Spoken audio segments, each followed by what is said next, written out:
Hello everyone, this is EJ Musa with The Naked Truth, and I'm going to be discussing the positions of the two candidates for Johns Creek's City Council seat, Chris Coughlin and John Flores, and their positions on traffic. They were asked what they would do about transportation in Johns Creek, and each of them have their answers coming up. And then, as before, I'm going to interject some commentary as we go along. So thank you for watching, and I hope you learn as much as I did watching these two segments.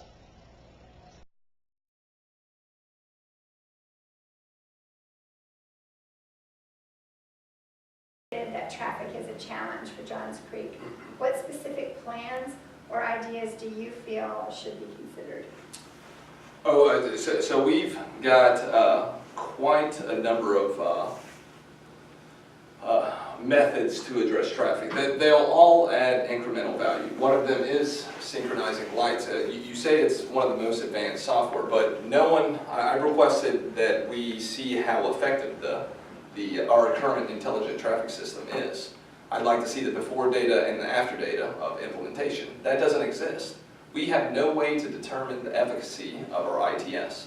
I'm not saying it's not working, but I'm not saying it isn't working. So my argument is we need to audit that and see if we can get better synchronization. There's plenty of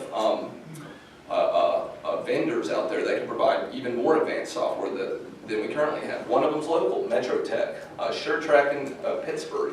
I'd like to have a good evaluation and to see if we can reduce traffic through synchronization. And you know, we have, in the Traffic Congestion Task Force, we have a number of issues that we can address. Policy, we can look to provide occupational tax breaks to those businesses that will stagger shifts, do compressed work weeks, do work from home.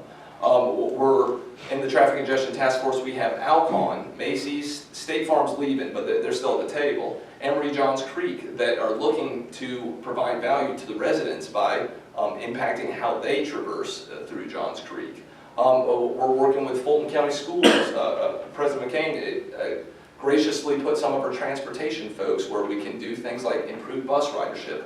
We have a pilot where it's going to be where kids can walk to school. So what John said is affecting the volume. We're actually looking to impact the volume. We're also working with Georgia Commute Options. They pay people to work from home. That's just another incentive to take to the residents, take to the businesses. So we can get cars off the road. A simple reduction has an exponential impact on congestion. So we have about 15 things we can look at, and these are essentially cost-free solutions. It's just the community working together with the businesses. What Chris Coughlin doesn't say here is that all of the things and methods in which he's trying to work to improve traffic today are things that he has been doing while not on the city council. So all of these things he's trying to do without council assistance in making them happen. So I think it's really important to understand that even while not elected to the Johns Creek City Council, Chris Coughlin has been working diligently to attack the traffic issues that we have here in Johns Creek. One other comment before we go on to Mr. Flores' comments. It's important to understand that there's traffic and then there's traffic congestion. We're always going to have traffic no matter what. But it's the traffic congestion is what we need to address, because many places have traffic, but they don't have the congestion that we do on the scale that we do. I also agree that we have a traffic light problem, and we haven't proven that those traffic lights are indeed assisting us with the movement of traffic through Johns Creek. Now on to Mr. Flores.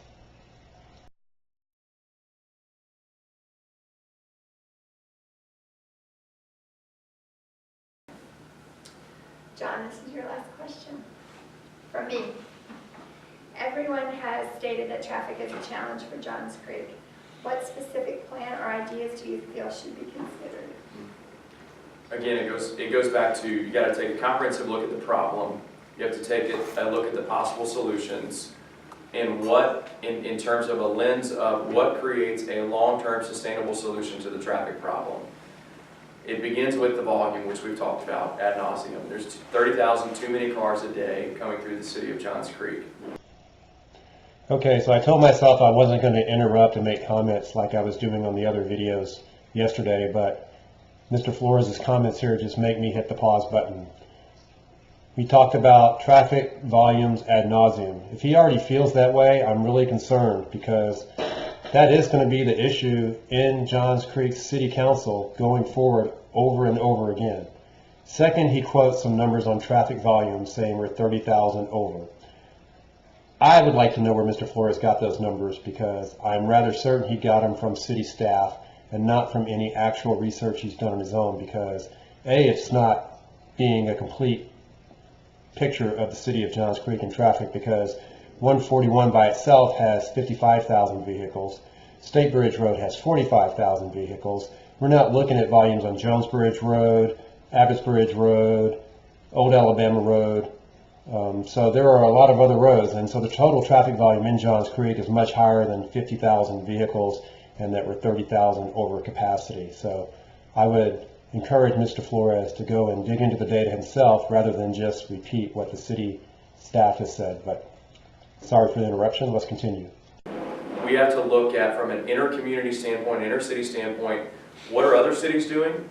How can we tap into what other cities are doing? But the main focus would have to be, when you think of 141 coming from Forsyth County, how do you route the cars, knowing they're going to 400, PIB, Buford, 85, how do you route them out of the city prior to coming into the city? Because that's the first, if you cut the head of the snake off, there's no volume problem in the middle of the city in terms of 141 or State Bridge or anywhere else. So Mr. Flores wants to have the traffic diverted before it actually gets to Johns Creek. Now, I'm not sure how that's going to happen or how well that's going to sit with our neighboring cities, but it doesn't sound to me like a very well thought out traffic solution. I know it's popular in some circles at City Hall to talk about the Toronto solution, where you make it more difficult to travel through Toronto, and therefore less traffic goes through Toronto. And I know that there are other cities in the metro Atlanta area that do actually make it more difficult to travel through the city during peak periods in an attempt to deter travelers traveling through those cities. That is not a real positive solution or tackling the problem at hand, because let's be honest, we all go through other cities as well. And are we going to like being told that we have to drive around the perimeter of a city rather than travel through it because they happen to be on our path between point A and C that we have to go through B? I don't think so. So I think you have to look at that first, is how do you reroute them outside the city?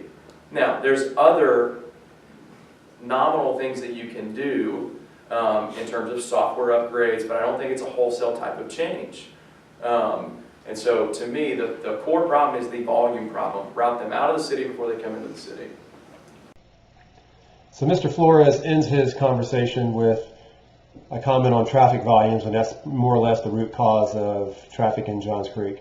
However, the Georgia Department of Transportation does not agree with that based on their numbers at their websites, which, if you know me, you've heard me speak about ad nauseum. And Mr. Coughlin sees the issues as being multifaceted and is looking at multifaceted ways to resolve those problems. So we have two candidates with two very different perspectives on traffic and two very different sets of solutions that they are going to be looking towards implementing in order to address traffic. So I hope you take both of those considerations in mind when you place your votes for this election, because Johns Creek does need traffic relief, and if we don't analyze the problem correctly, identify the real causes of it, and then address it appropriately, we'll just be wasting our time sitting on the road waiting for the light to change. This is EJ Musa with The Naked Truth, and I hope you respond positively to this, and you can email me, ejmusa@yahoo.com, with your thoughts or comments, or there are other ways to reach me. Feel free to do so. Thank you.